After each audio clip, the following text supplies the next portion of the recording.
This election will see every seat in the Virginia General Assembly up for grabs, and once again, Virginia is expected to be a battleground.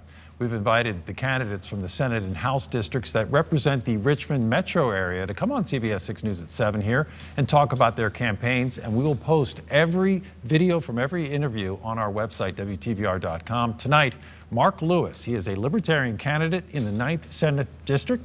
He is here to join us tonight. Mark, thanks for coming in. Thanks for having me, Bill. So tell us, what for you is this election about? For me, it's about three main things. Legalizing marijuana and not locking people up for something that's harmless. So the nonviolent offenders. Also, I want to cut spending and taxes across the board and in corporate welfare. And also, I want to expand school choice. Now let's legalizing marijuana. That sort of becomes an idea. We hear about it always in the beginning of a legislative session. It dies in committee. What is your sense on what it's going to take to get marijuana legalized in, say, the next session or eventually in Virginia? It's going to take compromise, and I think it's also going to take people realizing that the war on drugs isn't working. It's been going on for like 50 years now, and all we're doing is locking up nonviolent people, and it hasn't really had any noticeable impact on drugs coming into the country. I see. And as far as you said, ending corporate welfare and reducing spending across the board, or cutting taxes across the board, what are some of the programs that might be affected, and does ending corporate welfare compensate for the revenue that's lost? I think so. Last year during a legislative session, they voted to give, I think, $700 to $750 million to Amazon, and I mean, I see like that. A high figure. Was that Yeah. $750 million to Amazon to get them to come the position, the outlet that they secured in Northern Virginia? You mean $750 million? That sounds like a high figure. Yeah, and that's money that could be better spent elsewhere, better spent serving our citizens.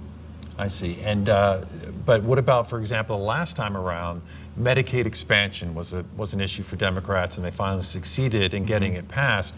Healthcare as part of Medicaid expansion, healthcare being kind of the big issue for a lot of voters. I mean, are they going to be impacted by these cuts? Will that mean that fewer people are able to get those services through Medicaid through Virginia?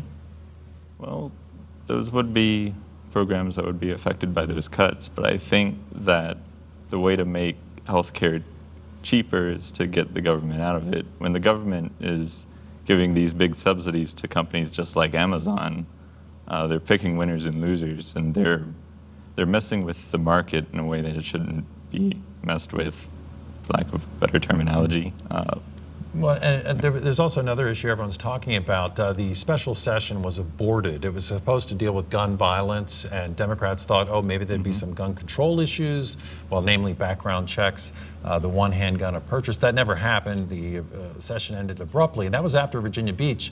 Now with El Paso and Dayton and the horrors there, a lot of people are talking about ending gun violence and gun control. What is your position on that? I haven't seen a gun control measure yet that even its proponents would willingly admit will stop those attacks from happening. So from what I've seen, gun control measures so far, they're ineffective, and no one's really talking about why. So universal background checks, so the gun show loophole, as it's called, you're saying that would have no effect when everybody has to get a background check? That might not have an appreciable difference. The only effect it would have is a disproportionate effect on poor and minority communities. They would be affected, whereas rich white neighborhoods, they can get around those sort of laws because they would have the means to do so. Okay, and finally, as far as another measure was the one handgun law. There used to be a law in Virginia, the one handgun a month law, that was repealed. Is that an appropriate law? I would think that the wealthy would still be able to get around a law like that. So again, the disproportionate impact on the poor. Yeah. Well, Mark Lewis, the Libertarian candidate in the Senate 9th District, which includes parts of Richmond and goes all the way down to Charles City. Thank you for coming in. Thanks for having me.